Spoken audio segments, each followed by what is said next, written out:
So, how does your coffee machine really work? Let's find out.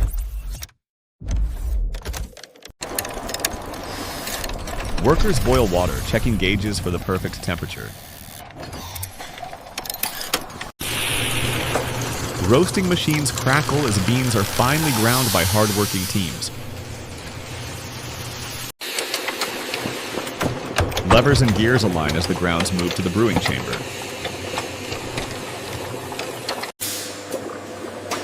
Steaming liquid gold flows through channels, synchronized in movement.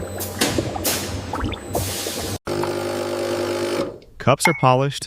The final drip extraction starts with care and precision. And there we have it. I bet you didn't realize that's how a coffee machine really worked, did you?